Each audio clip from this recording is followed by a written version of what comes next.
All right. Good morning, everyone.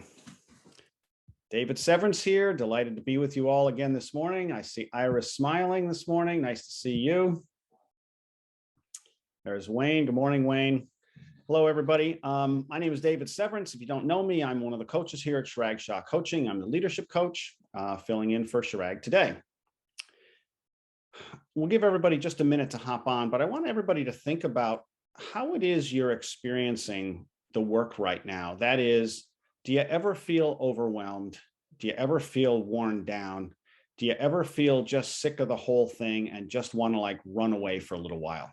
And the reason I ask that is we talk with clients, of course, every day, and a whole bunch of clients have just said that to me over the last week. And it struck me that so many people are feeling that at one time or another. So I thought we'd better spend a little time thinking about that today, especially what do you do when you feel that way? That's the point of the conversation this morning. So first question I want to ask everybody, if you haven't answered yes yet, if you haven't answered yet, put into the chat box. Do you sometimes feel overwhelmed, worn down? You want to chuck the whole thing? As much as you love this work, you'd love to just walk away and find something else to do that would be easier without this relentless, ongoing onslaught of work. Please put a yes into the chat box if that describes you.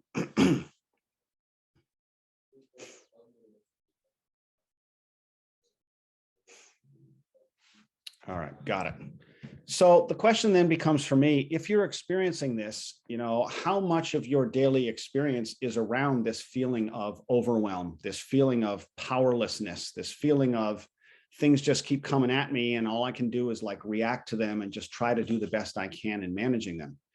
And so what's your experience of that? And most importantly, what do you do with that?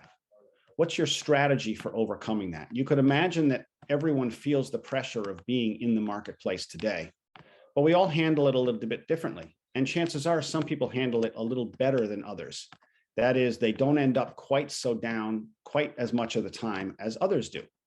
And the question is, how can I have all the work that I have and all the stress that I have, all the activity that I have without the stress? In other words, from my point of view, does a challenging situation have to be challenging? There's an old saying, pain is inevitable, suffering is optional. And it's an interesting statement from my point of view, because we all experience pain in life, but do we experience it the same way? Do we suffer with it the same way? Absolutely not. There are people in wheelchairs who are happier than you or somebody you meet. There are other people in wheelchairs who feel that their life is over. There are people who've experienced a divorce who are so happy to be out of it, others not. There are people whose business has fallen apart. Some are happy and okay with that, some are not. There's some people, to bring it closer to home, who are dealing with people in this very tough market, especially if you deal primarily with buyers, for example, that are dealing with the challenge, but are dealing with it and experiencing it in a way that maybe is different from the next agent down the block. So the question for us is, how can we manage ourselves in a way that we can deal with all the circumstances that we have to face without it being as overwhelming as it needs to be? Is there anything that we can do to manage our experience? And the answer is absolutely yes, 1,000%. And so part of what we want to do if we're going to be successful in business is be able to manage ourselves through the tough times. And it's not just a matter of, being successful in a market. It's about having a successful experience or a satisfactory experience along the way. And so part of this is emotional intelligence work. How do I handle stress? Part of it is, how do I even perceive what's going on around me, right? And this gets to the heart of that statement, the difference between pain and suffering. Everyone may experience the same experience, but they don't perceive it the same way, and therefore they don't experience it the same way. Does that make sense to everybody? So let me share a few slides about this. But before I do that, I'd like to just have everyone put in the chat, a couple more folks who didn't get a chance to do that yet. How do you respond when you're feeling that sense of overwhelm? What is it that you do? Do you crawl under a rock? Do you drink the wine? Which, thank you for that comment. I can absolutely relate to that one. But what is it that you actually do when you feel that? Do you curl up in a ball and say, I'm done, I can't do anymore until tomorrow or the next day? What is it that you do to deal with that? I see retreat, do yoga, workout, get centered, talk about it, breathing exercises, take a break. Those are all pretty good strategies, actually. But it makes me, curious, is that enough? Are you sailing through this difficult time without suffering? Are you experiencing the pain of what this market provides or offers right now without suffering? Because if you are, then there's no reason for us to continue the conversation. But if whatever it is you're trying is not enough, then the question becomes, of course, should I do more of that? Should I do something differently? Is there another approach to this? So what I'd like to do is share a few slides with you to help you think about what this stressful experience is and some simple steps that you may take to shift it for yourself.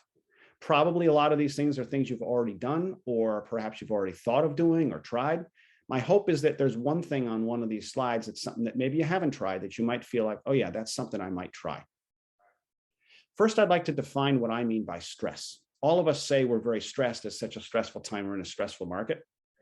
For me, stress has a very simple definition. Stress equals unresolved emotional energy.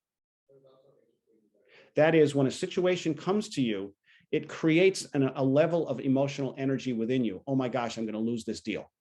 Or, oh my gosh, someone's going to steal my client. Or, oh my gosh, I really need this listing, but I'm going up against 7 other Compass agents. How am I going to win this listing? Right? All these things bring up a certain level of emotional energy. And that emotional energy will generally be there until something comes to resolve it. So for example, if it is about the pitch and you win the pitch, that stress is resolved. It disappears.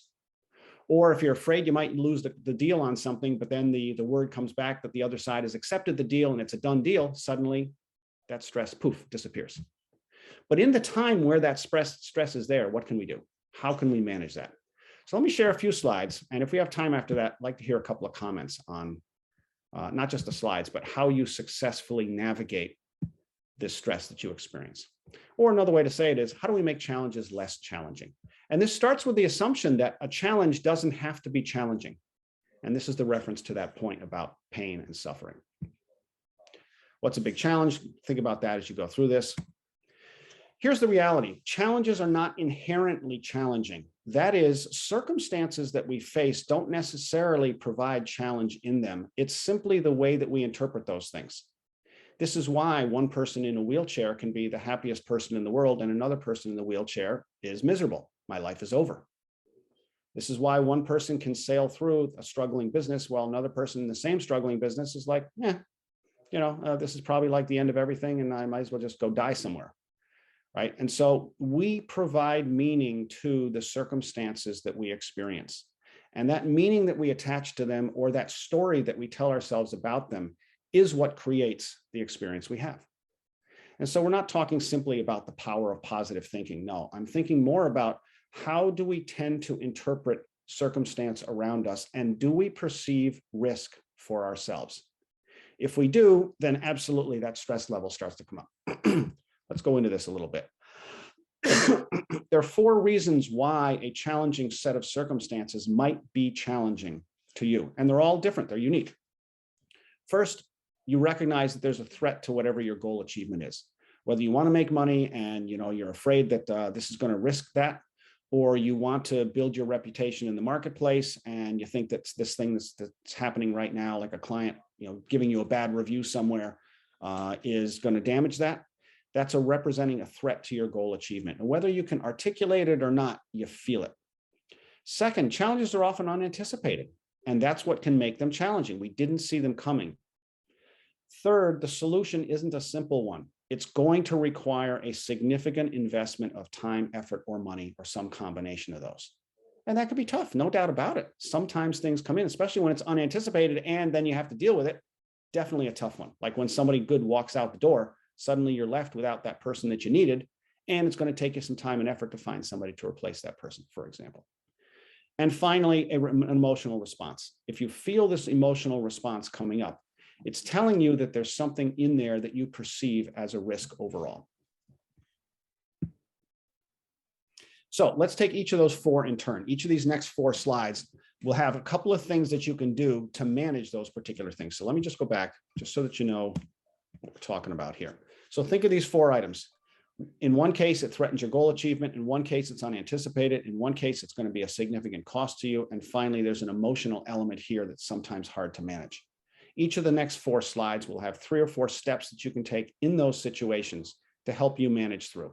And as I say, probably some of these things are things you're already doing. Maybe you're things you've already done or tried to do in the past and didn't work for you. My hope is that out of these 4 slides, there's at least one thing that you can take off of them, or some version of that you can use next time you have this experience. So when they threaten your goal achievement, 3 things you can do. 1, ask for help. Don't go through it alone. There's a lot of people who try to manage things alone without asking for help. And if you're one of them, you're giving up the chance to find a solution that could be satisfactory to you.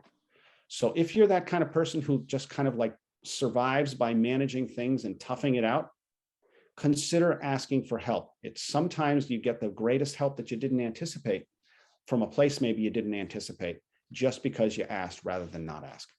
Second, change the parameters of your goal. You know what? Maybe your goal was to do this much GCI for this particular year.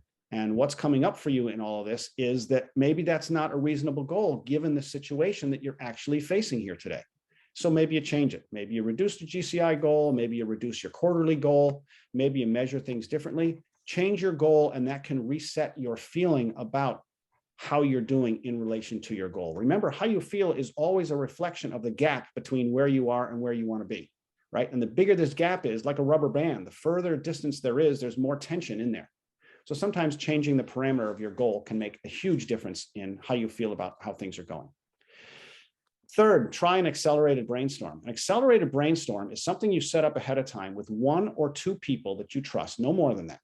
And you say to them, you're someone I really trust and I value your judgment. Next time I'm really stressed with something, would it be possible if I could get on the phone with you for 10 minutes, maximum 15, and talk through what's going on with me and just hear your top line thoughts about what I might do in that situation? And so you show up in that call and you say 2 things. Here's what's going on. Here's what I've tried. And then you talk about what else could be tried in that situation. An accelerated brainstorm doesn't cost any money. It doesn't have to take more than 15 minutes. And sometimes that particular person can provide one piece of insight or a different approach that you hadn't thought of that makes the difference between failure and success in that situation. So if you've never tried an accelerated brainstorm, it's a simple technique. It's very easy to do and sometimes makes the difference. Next, when the circumstances are unanticipated, it's really important for you to do a couple of things. First of all, have a mantra. What doesn't kill me only makes me stronger. Or, God's got a plan for me, right? Whatever it is that may empower you at that moment in time may be a way for you to manage the situation. What often happens when something's unanticipated is the first thought that comes to us is, why did this have to happen to me? It's so unfair. I've had this terrible string of bad luck. Well, that may be true. It's also very disempowering. And so sometimes it's useful to have an empowering mantra that's true for you, not something that's like wishful thinking, but something that you really believe that puts you in a different frame of mind. Second, this one's really important. If you didn't anticipate something that happened, especially if you've been in this field for a while, you have to ask yourself, how did I miss that? What's going on here? Is there something in me that's blocking my ability to anticipate effectively what's going to happen? And if something happens 2 or 3 times, there's a pattern there. That's like a bell ringing saying, hey, you need to pay more attention to this. So after you solve whatever it is that was unanticipated, book some time to think about, why did I miss that? And if you have a team, talk about it with the team. Get other people's input as to why this thing that happened was unanticipated. And third, here's another technique that many of us have trouble doing, but sometimes even 15 minutes can make a difference. Build unscheduled time into your calendar. Block off 15 minutes a day or 30 minutes a day at a time that's convenient for you, and don't allow anything to come into that time. Because if things are anticipated, then you have space to do it. You have space to manage it. And it's very easy to sit here on the call right now and say, I don't have time to do that. But Chirag's talked many times about managing time. And one simple technique is to put a 30-minute block in there, or even a 15-minute block, and use that as flex time for whatever you need to deal with that's unanticipated. Next, when the solution will cost you a significant amount of time, effort, or money. First of all, you need to remember cost of business comes in many forms. Unfortunately, part of business is that things are unanticipated, things are bigger than you expected, things are more complex than you expected. Unfortunately, that's what you sign up for when you join this business. And you have to recognize that sometimes the cost of business is just like all the other things you do that are part of business. You got to make those extra appointments. You have to do things in the evening. Maybe you have to do more than you want to on the weekends or at some other time, or maybe you need to take a call on your vacation. All of these things are part of the cost of doing business. And when something happens to you in a moment like this, you don't have much time capacity or mind share capacity. Of course, the last thing you want to do is shell out more time, effort, or money. But if you recognize that, hey, this is the cost of business, then maybe you can move past it. Second, track the cost. Sometimes we think that the cost is bigger than it actually is. And this is a big point for the future.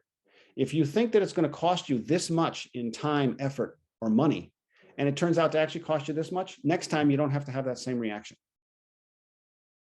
And so a little self-awareness here can go a long way. And so when you find yourself facing this situation, track the actual cost. Look at it after and say, how much time did I actually spend on this? Or how much money did I have to actually spend on this? Or how difficult was that solution? Because maybe it wasn't that difficult at all. Maybe I was just, I worked through it in one 60-minute conversation with somebody and actually we resolved it. And so 1 hour of time is not a huge cost in the course of a whole year's time. And finally, when circumstances trigger an emotional response, there's a whole world of work here, and I've done whole programs for weeks and weeks on emotional intelligence. But a couple of things that matter here that are kind of simple to put on a sheet like this. First, count to 10, take a 5-minute walk, breathe. Sometimes breathing is what you need to do. Actually, like take a breath, just focus on breathing. And sometimes that's all it takes, but sometimes that's the only step that you can take. Take a 5-minute walk, go outside, walk around your house, or take a walk outside and sit down on a bench for 5 minutes. Whatever it is that you need to do to shift where you are with people or shift where you are physically in space can make a difference. Research shows that 3 things you can do to shift your mindset at any time are shift your geographic location, shift the people that you happen to be with, or shift the activity that you're doing. Any of those things can actually have a measurable effect on a person's psyche. They've done this with people who are depressed. They've done this with people who are anxious. And so if you get up and simply walk around the house or get up and simply walk down to a bench 1 block down the street and sit there for 5 minutes, something about changing that location, changing the activity can make a difference. No guarantee here, but these are just techniques that can be part of your toolbox. Second, spend 10 minutes reflecting on the threat. The threat that you perceive here, the risk to your reputation, the risk to your goals, the risk to whatever. Ask yourself, is it really, a valid risk here? What is it that I'm seeing, and what is it that I'm seeing that's getting affected by this? Usually it's a threat to one of 3 areas: our finances, the relationships that we hold dear, or our reputation in the world, either publicly or personally. And when you experience that stress in yourself, chances are you can ascribe it to one of these 3 areas that is the target area of the threat. And so ask yourself, is it really valid? Because often it's not. Sometimes we have a tendency to blow things up bigger than they are. Many of us suffer from black and white thinking. Either everything's great or everything's terrible. Like our mind goes to what we call worst case scenario. And I've got a whole separate thing on what I call stinking thinking, which is the way that we, kind of work against ourselves in how we process information. And one of them is, how we consider this threat that we experience. Third, talk it out. Call somebody up. Again, this could be somebody who you care about, somebody who you trust, somebody who you feel willing to be open and vulnerable with, and share with that person what it is you're experiencing and name the fear. So when I think that this deal will not go through, I'm afraid that I won't be able to pay my own mortgage in my house or my kids' college. Or when I think that I won't win this pitch, I'm afraid that Compass is not going to renew me next year. Right? Something like that. A simple statement of naming the emotion that you're feeling, which is usually fear, has now been proven neurobiologically to reduce the experience of fear in the person. Those of us who've been doing emotional intelligence work for decades now have already known this, but it was recently proven that the activity in your amygdala, which is what regulates the emotional response to circumstance, actually does get measurably reduced simply by naming the fear, saying it out loud.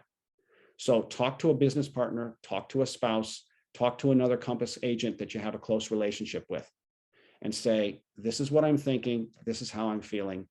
And that person doesn't have to do anything. They're not there to solve your problem. They're just there to listen to what you have to say. And fourth, and finally, remind yourself that even though it doesn't seem this way right now and doesn't seem this way at certain times right now, ask yourself, is there any other job in the world I'd rather be doing? Right now, maybe any other job, but over the long term, absolutely, this is the job that I've chosen. This is the job that I want to be doing. This is my thank God it's Monday job. Now, I guarantee you guys, 6 months from today or a year from today, the market's going to be different. You're going to look back at this period. You're going to say, wow, we really went through something there. And who knows, maybe it'll be the same then, maybe not. The point is, if you've been around long enough, you've seen a lot of cycles, ups and downs, increase, decrease, all of that stuff. And where we are right now is simply where we are right now. So let me pull this down and let's hear from a couple of you.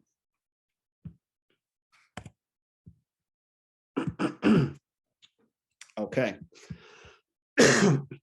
Cheryl's comment, don't be reactive. Agreed. Bad news in the morning only. Correct. So, what we're trying to do here is put you in a space of proactivity rather than reactivity, right? If the only thing that we can do is let life happen to us and then we have to do our best to try to cope with or react to circumstance, it's a very uncomfortable and generally unsuccessful place to be. That's why having some strategies in hand, having a plan for when this particular thing is going to happen, because it is going to happen, sets you up to be proactive about it rather than reactive. As a general rule, one of the things you want to do is make sure that you are controlling what you can control. You can't necessarily control what happens to you, but you can control your response. And so what we're talking about here is having an intentional, informed, and already selected response to when this happens. Reground, sure, that's a good word too. Thank you.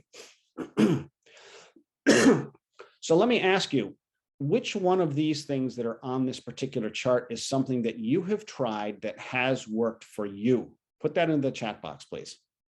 Any of the items that were on any of those slides that you've used successfully to help you get through something, put that in the flip chart, in the chat there.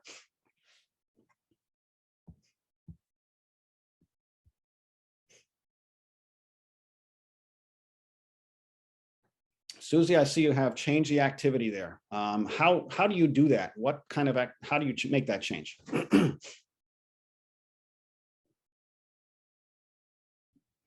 Hey, David. Yeah, being a realtor just in normal times is very stressful. So when there's a challenge that does not seem to be going my way, I simply take a break from it. I change the activity. If I was working on something, I will, probably go for that walk or go somewhere and just change the activity. Yep, got it. Thank you. It is a proven technique to help shift your mind. None of these things is a magic bullet. None of these things is going to fix everything that you feel. But you have to try something rather than just sit there and take the punches. I see Colleen, talk with a trusted person, my spouse, colleague about the situation. Colleen, can you come off mute for just a moment, please? When you talk with another person, like what is it that you talk about or what is it that you say? Hi, David. Well, I share the situation. In fact, I had something yesterday that I was just, a deal fell through on this property that I'd been trying to sell for the last 3 months because people can't get a mortgage. So, I called a friend of mine who's been a realtor. She's not in Compass, but she's, a trusted person. We chatted and I said, do you have any solutions? What would you think? Then I talked to my manager and we brainstormed together. And then when I got home, I talked to my partner, and it's like, it's the adage, like if you share a problem with somebody, you cut it in half. Mm-hmm. And, you allow, like what you said, other people to give you suggestions or solutions you didn't think of. And then, I try not to stay in the freezing mode where I'm not going to take action. And then I think about it. Sometimes I go pray, like I mentioned, I chant, and every time I go chant, I get a solution. It's very powerful. I get a solution and then I act on that, and it's usually, works for me. So I have a game plan for today to try to rectify the situation, and we'll see what happens. Got it. Thank you. Einstein said, you can't conceive of a solution at the same level at which you conceive the problem. And so obviously Einstein was wrestling with very big problems throughout his life. And what he was essentially saying, and what he typically did, was he would conceive of a problem and not sit there banging his head against the wall about finding the solution. He actually would go out and walk. And he found, as often as not, when he went out for a long walk, when he came back, he had something in his mind that wasn't there before the walk and led him forward. And obviously his whole life's work depended on moving forward with whatever the problem of the day was. And so something about him getting out there and his experience shifting his mind from the level of where it was when he conceived the problem to some other place led to solutions for him. A problem well stated is a problem half solved. So that's such a big one. You know, this is about awareness from my point of view. You know, if you can't be clear about whether any threat that you perceive is to your finances, your relationships, or your reputation, you're missing an opportunity to deal with the issue.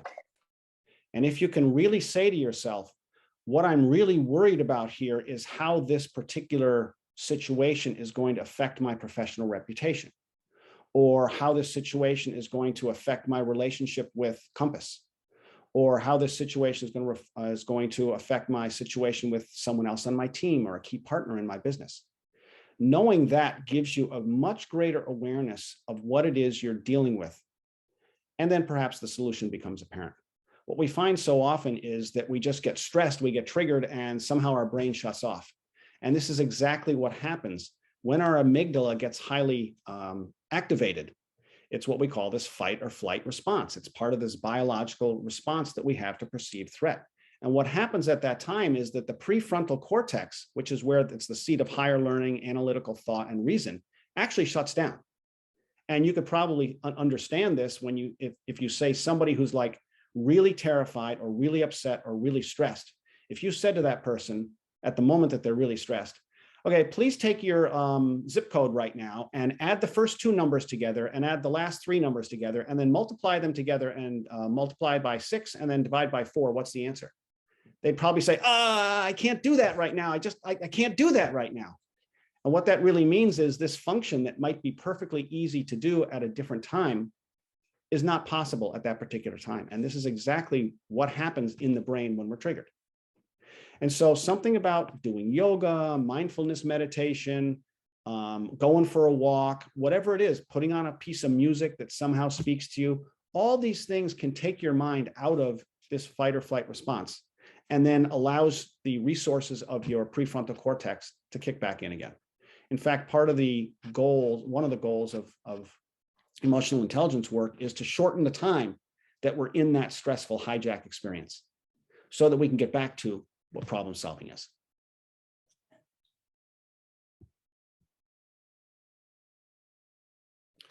I like Colleen's comment there about another mantra I think about. How important is it? You know, this is another technique. You can ask yourself, will this matter in 6 months? And very often it won't. Very often what it is you're experiencing right now absolutely is a big deal right now. It's the biggest deal right now. But it's a matter of working through it. You will work through it. You're a professional. You know how to do these things. Yes, it's a pain in the neck. Yes, it'll cost you time, effort, or money. But in 6 months, it's just going to be one tiny little thing along, you know, a long line of things. Let me ask just final question here. How many people feel that they won't ever be able to manage the stress adequately for themselves? If that's you, please put yes into the chat box. How many of you feel that you're just not capable of ever managing this well enough for yourself?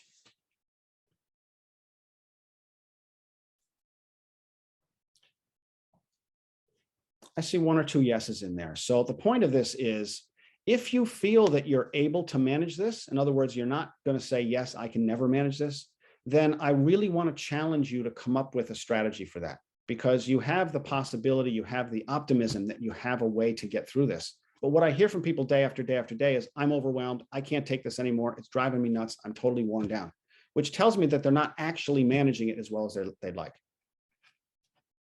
And not everybody's that way. I talk to people who are sailing through things right now. And yes, it's always challenging, as Susie says. But what we're talking about here is the circumstances may always be challenging, but your experience of them doesn't have to be one of challenge. And so I'll challenge all of you to think about what is your strategy for dealing with the next extra stressful moment in your life.